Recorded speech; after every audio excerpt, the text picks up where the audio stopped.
postdoctoral affairs. Tomorrow will mark my 4 weeks since I joined Drexel.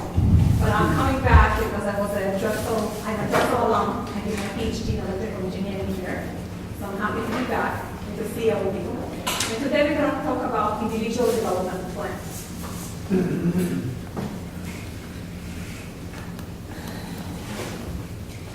So, why do we need an individual development plan? Basically, as Phil Clifford, one of the co-authors of My IDP, have said, sport teams would never go into competition, military units would never go into battle, and contractors would never construct a building without having a plan. Why should young scientists be any different? Okay? Or a little more from the ChemIDP. Let's see.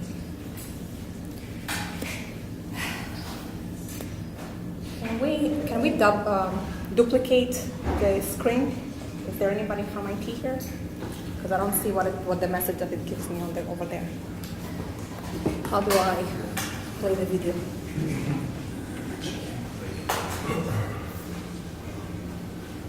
Because I can't see the screen here. It's presenter. Do you have the PowerPoint here? Yeah. Just try it. Because if you could see the other screen, you can just click on it. Oh yeah, I understand. I'm trying to open it from the PowerPoint and not desktop presenter. But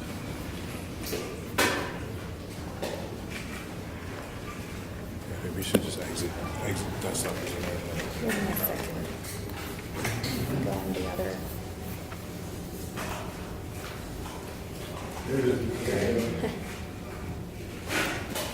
How are you? Let me adjust. There we go. Fine motorics. And yeah, it's not playing. It's going to open on my screen. All right.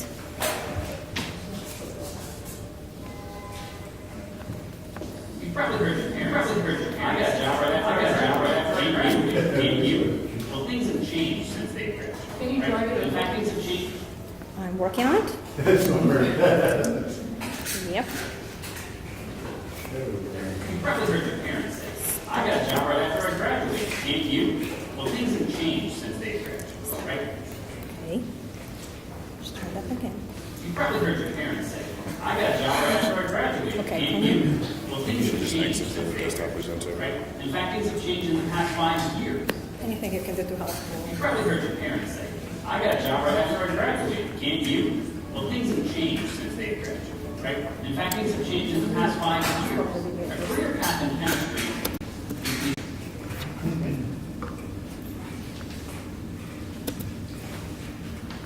It's like one of those jokes. How many PhD do you need? I need a lot. While we wait, I'm just curious, who is in the audience? So how many of you are master students? Okay, how many of you are PhD students?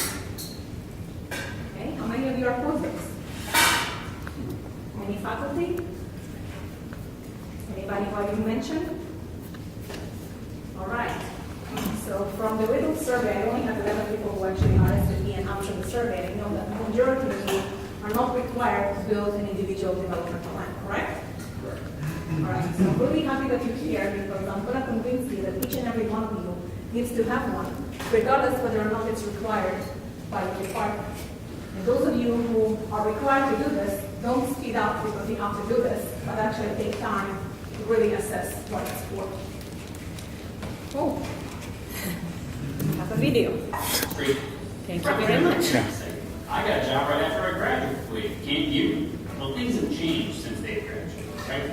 In fact, things have changed in the past 5 years. A career path in chemistry used to be straightforward. You go into either academia or industry, apply, get an interview, before you know it, bam, you're hired. And you stay there until you know any millennials with that kind of a story? It didn't make sense. The idea of a career is what you used to do. Many paths to consider and many tough decisions. Do you want to teach huge research-intensive university? How about working at a small startup? Have you thought about being an editor of a major publication or a federal lab in more years? How about nonprofits or working for yourself? How do you know which one of these will lead to your dream job? How do you even know what your dream job is? It can be overwhelming to navigate. Take all these options and be honest with yourself.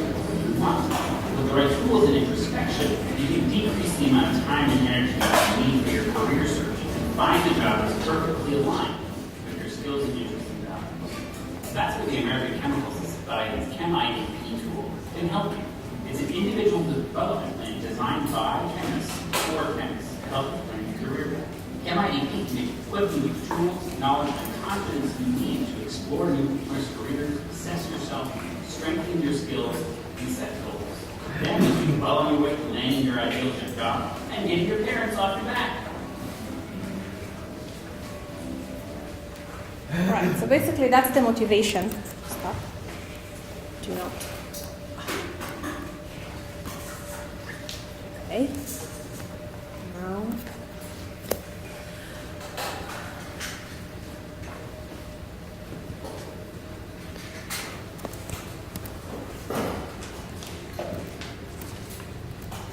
Here we go. So, research-based evidence have shown that people with well-considered career plan rank themselves higher in terms of career satisfaction, salary and promotion, and levels of responsibility. If that hasn't convinced you, then another study who surveyed 6,600 postdocs back in 2005 found that postdocs who develop training plans with research advisors at the start of their postdoctoral appointment state greater satisfaction with their work, they publish more papers, they apply for more grants and successfully obtaining them, and experience fewer conflicts with their advisors. Okay, so it's a great tool to plan ahead and be happy where you are. An individual development plan usually is a 4-step process, and I'd like to highlight the fact that it's a process. First of all, you need to understand yourself, okay? And we'll touch upon what does it mean to understand myself and where do I start, because I would argue that they don't really teach you those skills of how to assess yourself throughout your PhD or master degree or even a graduate degree.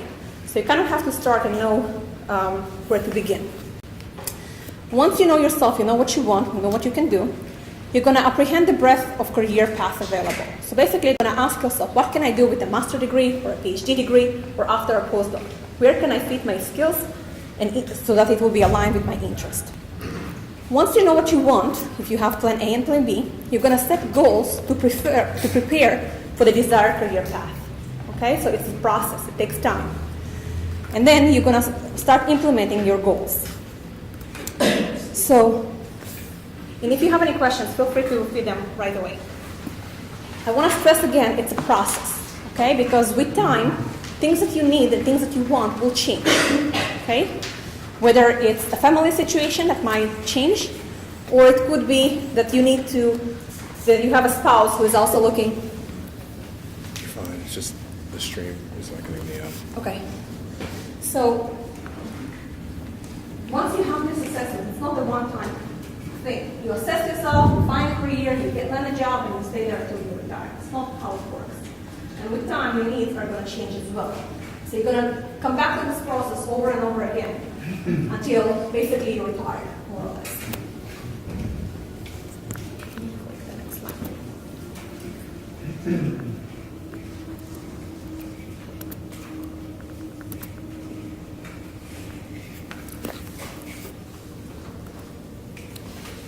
So, the first process, understanding yourself, it's usually a self-assessment process. You begin by assessing your skills. What are you good at? You know, if it's technical skills, like you might be thinking, okay, I'm good in writing manuscripts. Or maybe I'm good in designing experiments. Maybe I am a great grant writer. Maybe I'm a fantastic editor. Maybe there are skills that you're not so good at. Say, teaching. Maybe that's something that is interesting to you, but you haven't developed that yet. The next step is to assess your interest. So you may be very good in grant writing, but that's something that you don't want to do for a living. And if that's the case, you better not be a grant writer, because that's something that will really frustrate you at the end. Right? And you kind of want to assess what your passion, what your goal, what your dreams. And if you're not sure about your interests, you may ask your family or friends to tell you in which situation you're mostly energized. Maybe it's when you explain to a young child about what science is. Maybe that's something that you are very highly energized and enjoy doing. Maybe it's training your family member how to use new internet browser. Right? Whatever that may be, you may not be aware or consider it as part of your interest, but your family and friends might be able to help you figure that out. Once you know your skills and your interests, you also have to consider your values. So your core values are the principles that guide your life. It sounds kind of very philosophical statement. And people say that if you live your lives according to your values, you're going to be happier and healthier. So when we talk about values, it could be something like you would like to engage in nonprofit world because you really want to help people. And then if you land a position in, say, pharmaceutical company that not only looking for a cure for a disease, but also charges a lot for people who can't afford it, maybe that's something that will conflict with your internal values and you may not be happy as an example. But values are much broader than that. For example, you may want to stay in the city. You enjoy the entertainment.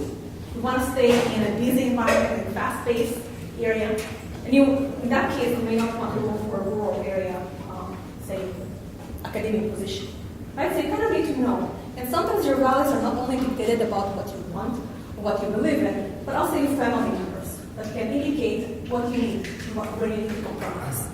But assessing yourself is, again, knowing your skills, knowing your interests, and understanding your values. Once you figure this out, you need to begin a career exploration. What it really means is looking at what people have done with a PhD, what kind of skills go into that, and what kind of interest would appeal for you. Okay, so how do you do that? How do you begin explore career paths? So we're going to touch upon some of those online tools that are available to you. But you can also use resources such as career offices. You can look at job ads. You can look at the type of titles, positions, and what kind of skills they're looking for, and assess how well you fit to that position at this moment. You can look at career books that are specific for scientists. Maybe they discuss biotech careers, maybe they discuss nonprofits, government, whatever that may be.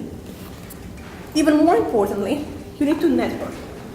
And you really can't judge a career based on what you read on a job ad. Your best bet is speaking with people who are already doing it. And more than that, not just one person, but a variety of people who work for different companies. Because even something simple like a technical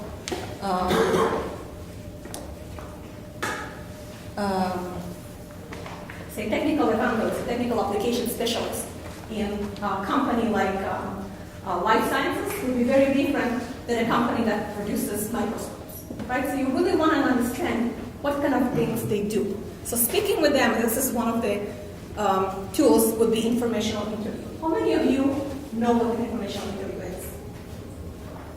How many of you have done it? Very few. So I'm going to walk you through this. So before that, understand that career exploration process is time consuming. Especially if you not sure what you can do, it takes a while until you figure out what are the type of skills that go into some kind of position. What is the difference between large company and small company? What's the difference between California area and, say, New York area? It's definitely a marathon and not a sprint. And you could not anticipate to accomplish that in a day, a week, or a month. That's one of the reasons we're trying to capture you early on. You can start engaging in that even before you complete your master or PhD degree, right? The earlier you begin, the more information you're going to know, and the easiest it will be for you to choose what type of job to apply to and prepare for. So an informational interview is basically a meeting when the job seeker, you, will talk with an individual who will provide insight into a specific industry, career, or organization. Okay? In those meetings, you can explore a new industry, you can learn about the organization, What's the culture? Are they team players? Is it more individual type of position? What kind of prospects do you have for promotion? You can get your foot in the door because they might remember you and they might circulate to you when they hear about the job opening. You definitely expand your network. You practice your networking skills. You can find a mentor this way, okay? Because it could be somebody who have made the transition that you're looking to make and will be able to provide you some advice. What kind of skills you wish he invested more in grad school? What kind of certificates he may have obtained before he applied for this position to make this transition smoother? Okay, and remember, you're the interviewer. Okay, so you're asking basically the questions. Now, you can contact via phone or email, depending on where this person is located.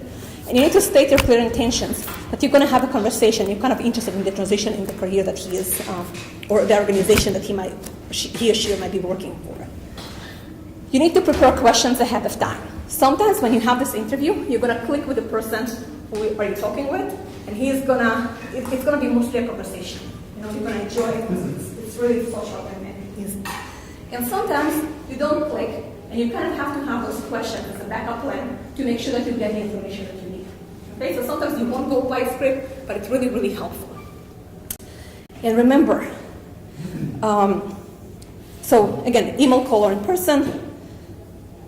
You can ask questions that you would never ask in an interview. So you can ask this person if he can project, he can talk about the salary expectations for this position. He may not name his salary, but he can give you a smaller range. Okay, and he can give you maybe an insight if he looked for multiple jobs. He can tell you what the different company, that's possible. You can ask about how does he feel this field is going to be expanded in the next 5 years. Is there room to grow? Where he sees himself in 5 years, etc. But remember, in this interview, you're not asking for a job. You're asking for information that will help you make a career decision.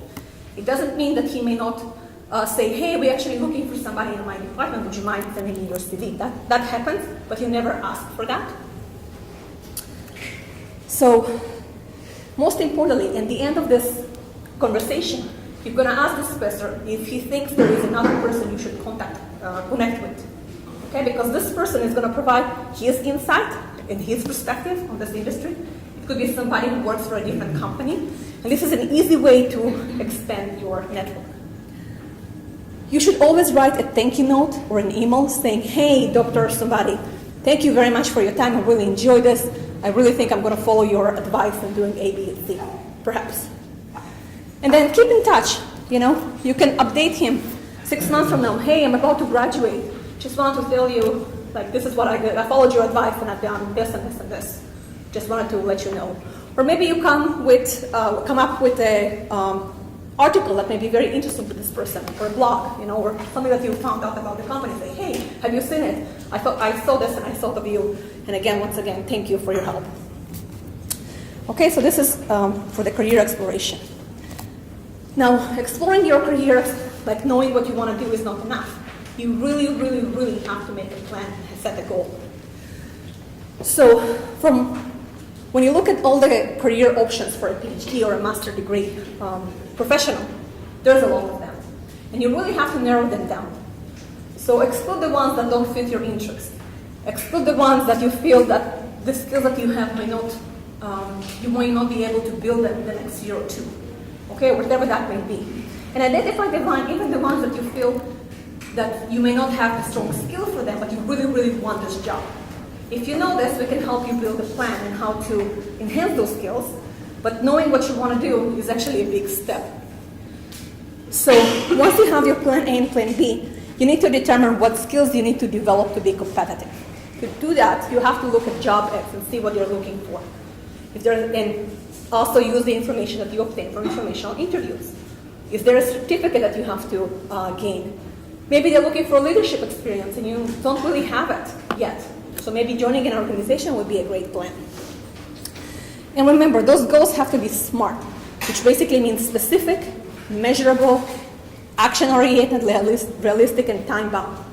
So a non-realistic goal would be, hey, I haven't really started writing my thesis, how about I'll do it in a month?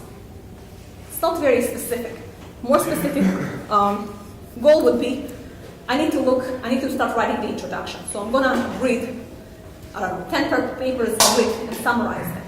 And I'm gonna do it by that date. That's a more specific and more actionable item than saying I'm gonna complete it without really starting it. So once you set your goals, you start working the plan. Because the idea is you have to do things incrementally now, so you will be ready when it is that you want to apply for a job. So when you work the plan or you build a plan, you could discuss your individual development plan with your mentor. Here I'm cautioning you to say, it really depends what you want to do, and it depends on your relationship with your mentor. I've had postdocs and students who reported that their relationship with the mentor went sideways when he realized that they're not looking to stay in academia. Now again, it's only you who can tell what kind of reaction your PI might have. And yet, if you don't feel comfortable sharing it with your PI, maybe finding an additional mentor would be very helpful. Mentor who is not your direct supervisor. But again, discussing your individual development plan with your mentor may be very beneficial, especially if you're assessing skills such as your technical skills or grant writing skills or manuscript writing skills. Your PI might be able to provide some insight, and you may not assess the skills in the same manner. You will be confirming or revising the goals that you have set based on this type of conversation with a mentor, which may be your PI or maybe somebody else. You should definitely recruit additional mentors in areas where you need assistance. And for example, say that you want to work on your communication skills, and say that your PI is not the best communicator. He is a very technical person, but he's not very good at giving presentation. Maybe asking another faculty member to assess you when you present or practice. That will be very helpful tip. So you can think about this other faculty member as a mentor, but this is just an example. Especially if you're looking to do some things outside the academia, additional mentors will be very helpful. Share your goals with lab mates for accountability. I cannot stress this enough because I know that you have tangible deadlines. There is a lab meeting that you have to attend, so you have to process the data that you have collected. You have to run experiments. There may be a paper due, there may be a conference, and you have to do an abstract. All of those have deadlines, really realistic deadlines. When you think about working on your career plan, there are no deadlines. It's very important for you because your career will depend on that, but it's very difficult to carve time. And some of you may sit here and say, she knows what she's talking about, I really need an IDP. And then you're going to go back to the lab, to the experiments, to the data analysis, and you may not act on that. Right? So getting help with peers is a really great way to get accountability, to actually act on the plan. And you have to review your process on a regular basis. So you may set the goals, you may set the deadlines, and sometimes things shift. Things come up. There's another presentation, experiments not working, wherever that may be. You have to revise and you have to be realistic of how much time you can spend on this type of goals at this moment.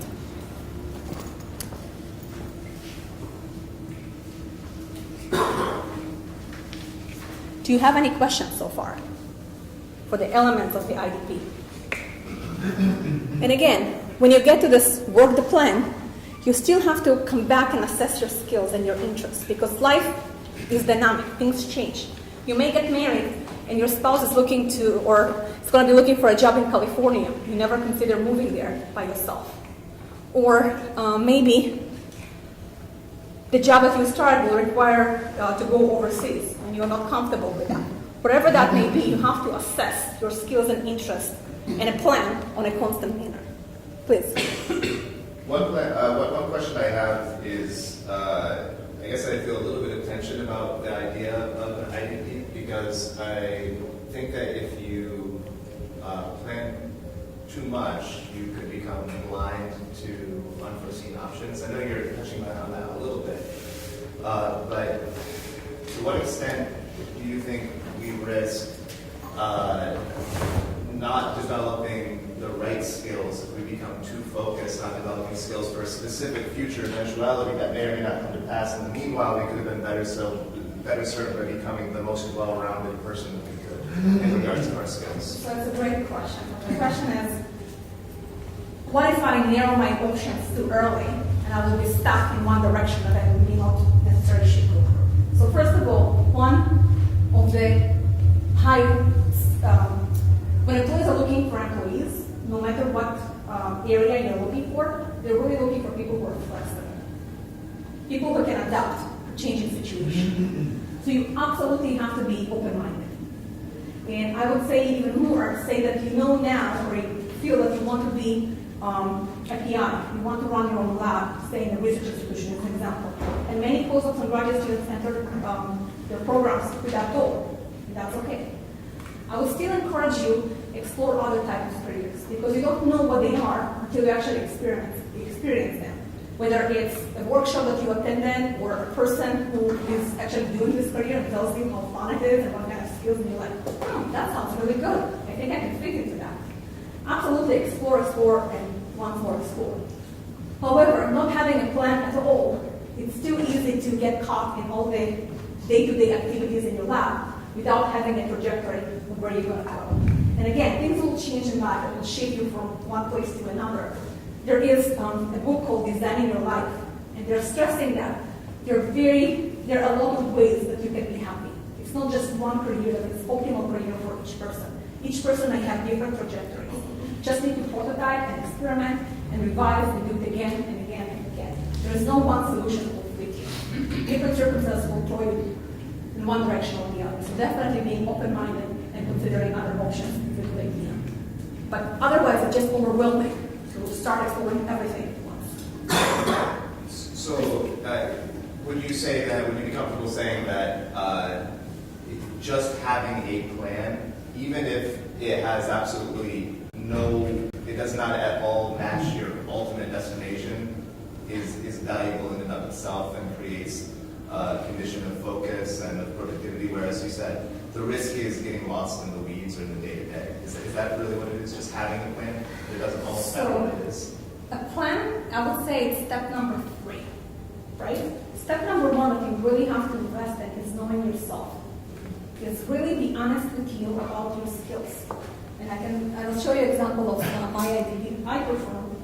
And I can tell you that it wasn't really easy to admit to myself, and I did share it with anybody, to admit to myself that some of the skills that I spent so many years in grad school, postdoc experience, that I wasn't very strong on. It kind of hurts, because you're asking yourself, why didn't I assess it like 5 years ago? Maybe I should have chosen a different trajectory. But it's an honest, you can only be honest with yourself of what you need, what you want, and what you can do. In my opinion, if you know the type of career that interests you, I would make a plan of building the skills to match that, as opposed to saying, okay, I'm really good at those skills. I don't really care doing them, but maybe that's the best job I can get. Right? So before you make a plan, you really have to know what you want to do. And the second step is the career exploration, basically knowing what your options are. And the reason you have plan A and plan B. So say you want to be a faculty member. Okay, that's your goal. Research, you're having your own lab. The regional report from the National Science Academies have pointed out that only 18% of people land a tenure track or tenure position within 10 years of completion of their PhD. 18. However, 80% of postdocs who enter into a postdoc field, they want to be in that trajectory. So for one reason or the other, whether it's you don't want to do this or you really want to do it but you can't, the chances are not that high, right? So I'm not saying give up, right? Maybe you are the one who's going to land this position, but you still have to have a backup plan. What if not? Okay, maybe it's not the right timing. Maybe in order to land the position, you need to invest another 5 years and you feel that this is not possible for you. Okay, so again, having a plan, it's not a random plan. It's a plan that you constructed knowing what you know at this point. That was based on assessing yourself, knowing what options you have. Okay, do you have to revise this plan in the future? Maybe. Maybe you're going to get married in 2 years. And whatever you were planning to do that had a lot of trouble may not be feasible anymore because you want to start a family. So that may be something that you want to do now for the next 2, 3, 4 years, but not in 5 years. It's going to be too late for that particular career. Right? So again, self-assessment, exploration of careers, and revisiting your plan over and over again will really help you get there.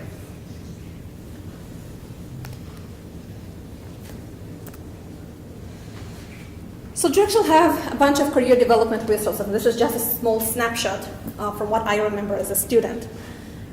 You can join Graduate Student Association. This is a great way for you to revise your leadership skills. And leadership skills are one of the high top-rated skills that most of the industries will be looking for. Or joining Drexel Postdoctoral Association. If you haven't heard about one, it's because it doesn't exist just yet, but we're working on it, I promise. There is the CASTLE, which is the Advancement of STEM Teaching and Learning Excellence. If you're looking to teach in undergraduate institution, definitely get engaged with them because you can learn pedagogy skills and you can potentially use them in getting some real teaching experience, teaching a class, say, in a community college, before you even consider applying for faculty positions. Student leadership development. You can visit this link to see what kind of courses they offer and what they can do to develop your leadership skills. Absolutely, the Career Development Center will be a place to go. I know that as a graduate student or as a postdoc, you don't always think that they can help you, but the idea would be to work with them together to make a plan, to explore, to get connections with people who work in specific industry that you may not know at the moment. If you're looking to write scientific things or be an editor, maybe you should look into the Triangle, which is the independent student newsletter at Drexel. But this is just an example. So I kind of want to walk you through the three free online tools that are available currently to construct my IDP. Because as I said, this process can be a little overwhelming. You're not sure where to start, so those tools will kind of guide you step by step. Those tools are similar and different at the same time, so I kind of want to show you options, and let's see.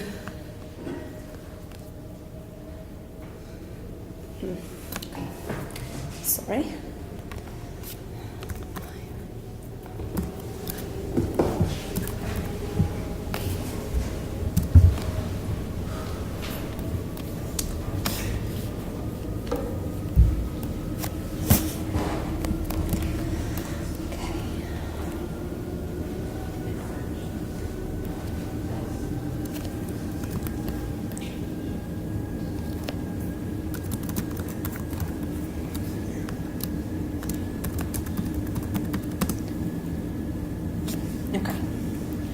So my IDP is the individual development plan that was constructed specifically for scientists.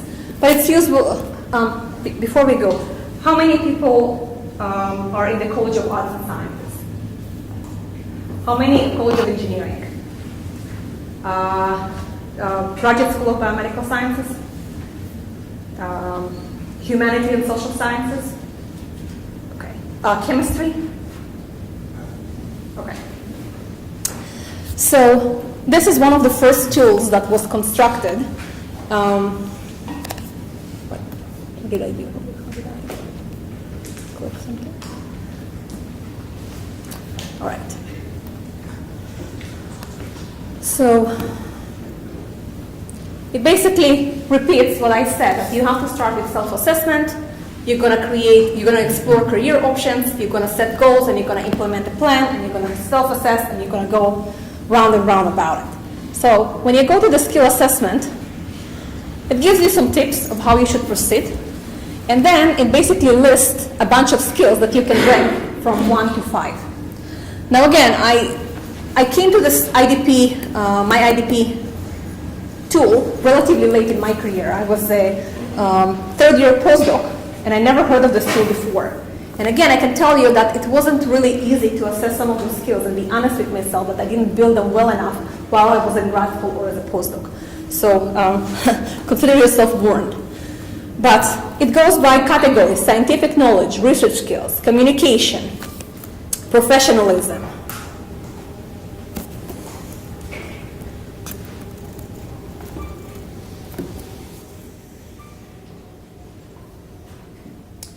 Career planning, responsible conduct of research, management, and leadership skills. And again, it's a process. So if you assess yourself now, a year from now, 2 years from now, your skills will change, because if you are strategic,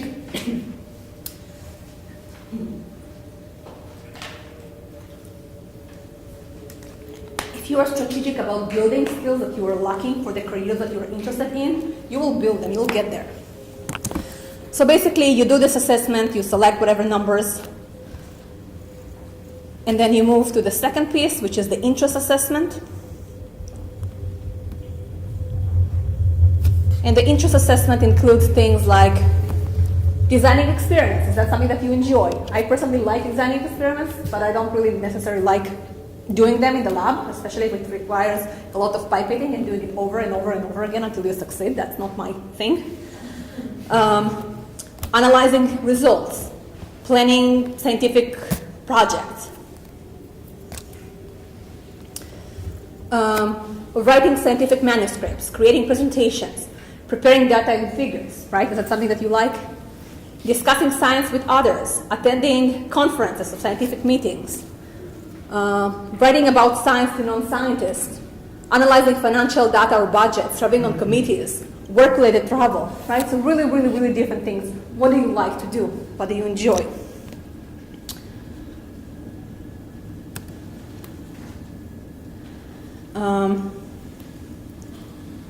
And then the summary basically summarizes them based on what you selected, 1 through 5. And usually if you select everything as 5, the system is not going to be happy with you. It's going to say you have to balance, because sure, you can be good, it depends on what you're comparing yourself to, but you have to select like the top skills for you. Then you have to look at the values. So what kind of values do they list? So help society, helping others, contacting people contact, teamwork, competition, being an influencer,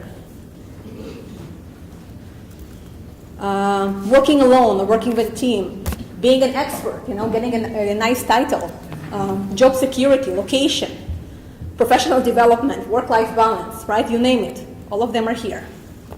So once you do that, it basically should give you a summary. And again, it's just a suggestion, okay? So, for example, for me, for the things that I match, teaching intensive careers in academia, my skills match 83%, and my interests match 70%. Okay, so theoretically, I'm more aligned for this position. If you look, number 3, science education for K-12 schools, I match 79% in skills and 72% of interest. However, for me, being a science educator for K-12 is not an option, because I really want to provide for my family, and being a K-12 educator is not something that is going to help me do that. So in my case, this is not an option, and it's number 3 on my list, right? So again, it's not a very accurate result of what you have done, but it gives you an idea where to start, right? It kind of sorts all the career path for you to go from the top to the bottom if you're interested in exploring. And look at how many are here. There are enormous amount.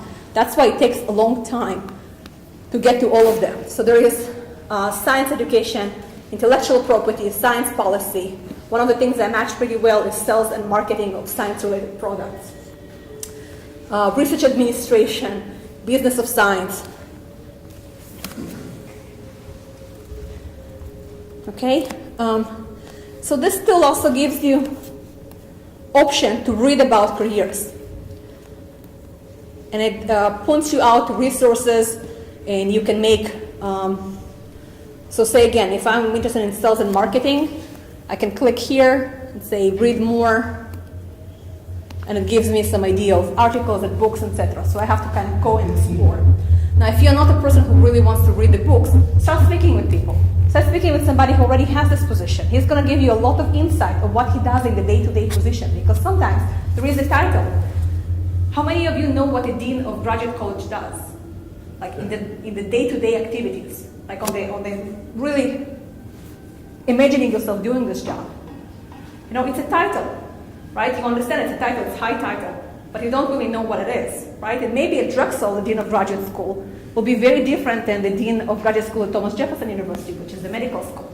Right? So you kind of want to find, like, even when you narrow down your career, you still have to drill down and figure out the institution that you want to join. So let me show you another example.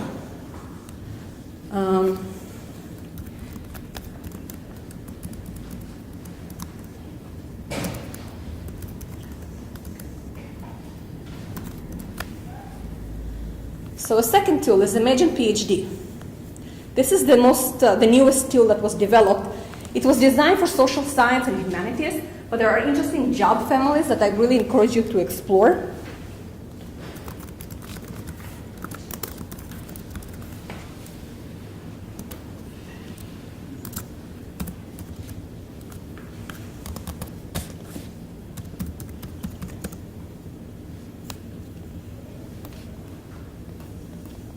So, as the previous tool, it begins with assessment. But it has a little nicer interface.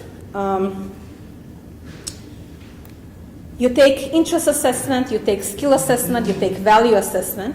It shows you top 5 interests. In my case, it summarizes helping others, connecting ideas from different fields, attending conference or academic meetings, developing collaborations, leading or supervising others. For some of you who are actually able to read what it said on the MyIDP, some of those skills or interests kind of shifted from when I was a couple of years ago.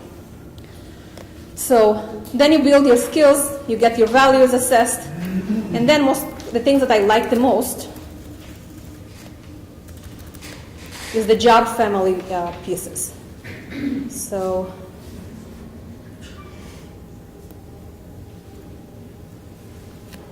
this is a place where you can start looking at what a job family might be. So based on my interest, I believe there was academic administration. Great. There is advocacy, communication, public relations and marketing, consulting, development, human services, higher education administration. This is the one I'm going to explore for the moment. It gives you resources like explore, read a little bit about it. You can connect with people who are performing in that job family. You can build skills. It suggests what skills you would need. It lists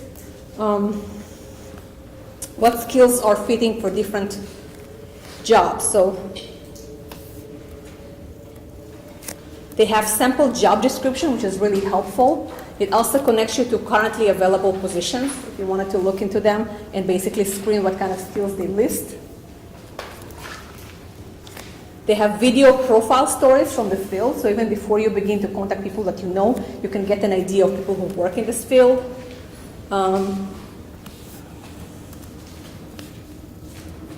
So even if there are things to explore there, even if you're a scientist, they actually have about 20% who are scientists who are using this tool for their career assessment.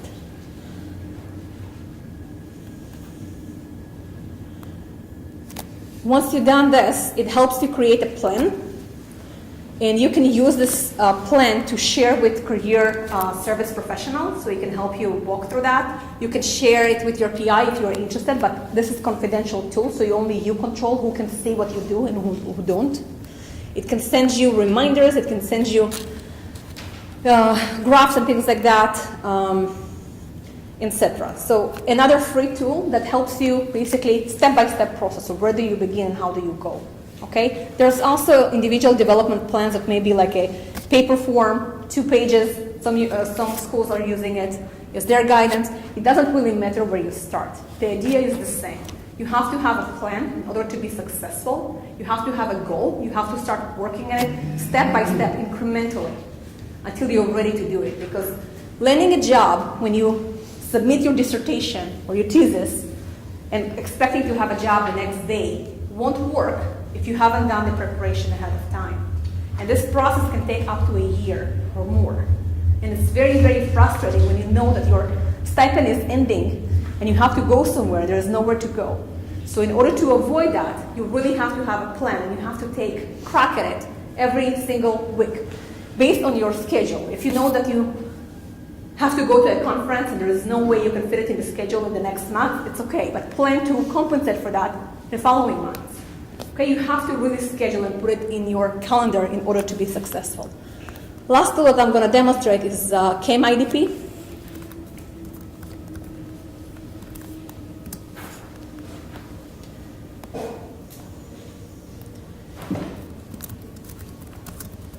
You can probably see I'm not good with attention to details, so that's not the type of career that I would select. You probably heard your parents say, I just looked at the video.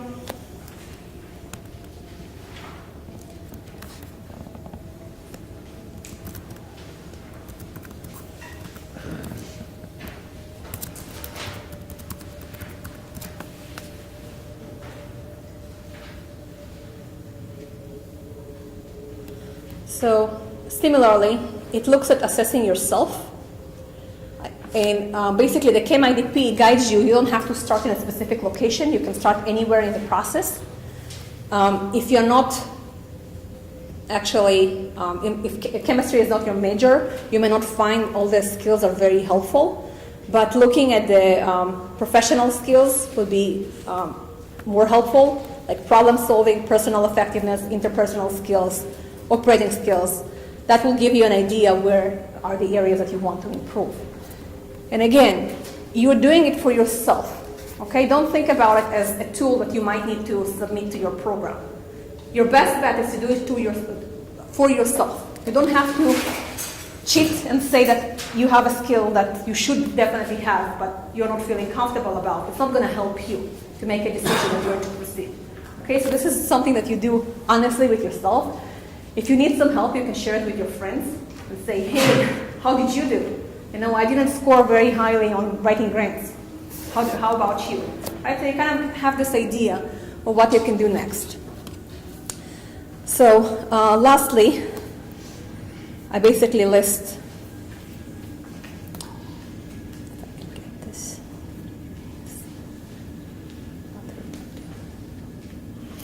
Okay. So I list some resources. If you want to read a little more, this is the 3 tools that I just demonstrated shortly. Stony Brook University have a self-study questions. It's just a paper-based thing that you can use to basically assess your skill, interest, and progress without really judging those skills on an absolute scale. That may be more comfortable if you struggle to actually give yourself grades. You can review the postdoctoral core competencies that the National Postdoc Association is listing to basically understand what do you need to have once you complete your postdoctoral appointment. It's also useful for graduate students.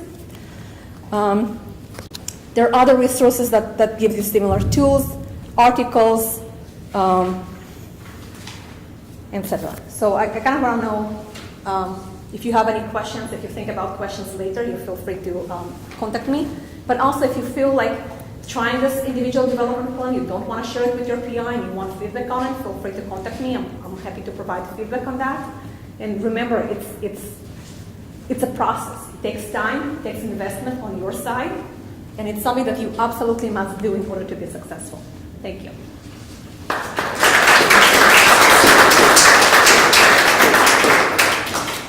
Questions? Thoughts? What, John, your name, I'm sorry. David. David Joe Gasky on the CCI. I'm glad to hear mention about a lot of work. When you said about the plan, it's good just to try and create a plan. Because just that method of trying to create plans, you ask yourself questions you maybe don't have answers to, and it helps you think about it. So even though it might not be a perfect plan, you're trying to put it on paper. And it's an agile iteration. It's never the final. You look at it, you find out that, as you mentioned, maybe the college you're looking to go to is not going to have the openings you're going to have that you're planning on. Well, now it's the time to kind of rearrange that, maybe look at other things. But if you don't know what you want, you can't go up to somebody and try and get it from them. I mean, many people say, I want a job. And the first thing I want to say to them is, what do you like to do? What kind of job? You're like, well, I like a job in engineering. Well, wow, that's a pretty big broad area. And I would like a job teaching. Well, what would you like to do? So when you do this, you're going to help define your speech, or your 30-second speech, or your introductory speech to the people who you're going to have. So this plan. That's why, I mean, I've done it. I've changed jobs, probably 20 different job titles, some of them within the same company, so it's good to do that. But constant change. You've got to constantly looking at 10 years down the line, 5 years down the line, 3 years down the line, and 1 year down the line. And to have the short range might be more defined because you're closer to it. But the long range is a little fuzzy. But if you want to go west, you certainly don't want to have the sun at your back when the night comes. Okay? You know, you have to have an idea of what direction you want to go. But you don't want to have any plan, but just try to create a plan that helps answer all your questions and create questions. And then you get more information and you start working your plan. And then you might discover that the potential title that you select that you want to do is not something that you really want to do, because then you discover that the day-to-day activities is more of the, pushing papers than it is actually training for example, right? So then you know, okay, that's not what I want to do. You're like, okay, then what do I do now? You go back and you revisit it and you make a new plan, right? But you really need to have a plan in order to do the incremental steps to get this information. Other questions? I really hope that you go home and you choose whatever tool that is available to you and you're going to try. It may be not completely in one run, but it is attempt to see and start this process so you can work on it more and more. Thank you.